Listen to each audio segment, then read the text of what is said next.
ಸರ್ಕಾರ ನಡುವೆ ಏನೇನಾಗ್ತಾ ಇದೆ ಅದೆಲ್ಲನೂ ಕೂಡ ಒಂದು ಚರ್ಚೆ ಆಗಿದೆ. ಇಟ್ಸ್ ಪ್ಯೂರ್ಲಿ ಕರ್ಟಿಸಿಯಾಗಿ ಇಲ್ಲಿ ಬಂದಿರತಕ್ಕಂಥದ್ದು. ಏನು ಇಲ್ಲಿ ಘೋಷಣೆ ಮಾಡೋ ಏನು ಎಲ್ಲ ಚರ್ಚೆಗಳು ಮಹತ್ವದ್ದು.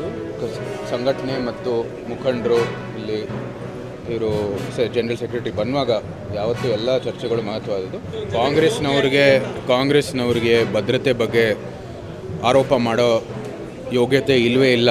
ಅವರ ಆಳ್ತಾ ಇರುವಂಥದ್ದು ಸರ್ಕಾರಗಳು ನೋಡೋಕ್ಕೆ ಹೋದರೆ ಯಾವ ರೀತಿ ಭಯೋತ್ಪಾದಕರಿಗೆ ಇಲ್ಲಿ ಫ್ರೀ ಒಂದು ಬಾರ್ಡರ್ ಇತ್ತು ಅಂತ ಎಲ್ಲರಿಗೂ ಗೊತ್ತಿದೆ. ಅವ್ರಿಗೆ ಯಾವುದೇ ರೀತಿ ಭದ್ರತೆ ಬಗ್ಗೆ ಪ್ರಶ್ನೆ ಮಾಡೋ ಯೋಗ್ಯತೆ ಇಲ್ಲ. ಪಕ್ಕಿ ಸರ್ಕಾರಿ for railways and Jal Shakti Shri V. So.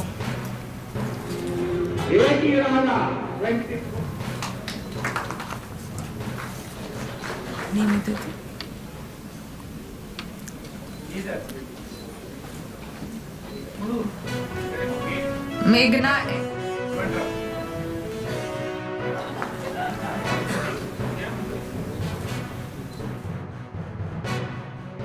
ಫಲಾನುಭವಿಗಳಿಗೆ SC ST ಮತ್ತು OBC ಅವರಿಗೆ 70% ಮಹಿಳೆಯರಿಗೆ ಮುದ್ರಾ ಯೋಜನೆಯಲ್ಲಿ ಫಲಾನುಭವಿಗಳಿಗೆ ಅವಕಾಶವನ್ನು ಕಲ್ಪಿಸಿಕೊಡ್ತಕ್ಕಂಥ ವಿನೂತನ ಯೋಜನೆಯನ್ನು ರಾಷ್ಟ್ರದ ಪ್ರಧಾನಮಂತ್ರಿಗಳು ಈ ದೇಶಕ್ಕೆ ಸಮರ್ಪಣೆ ಮಾಡಿದ್ದಾರೆ.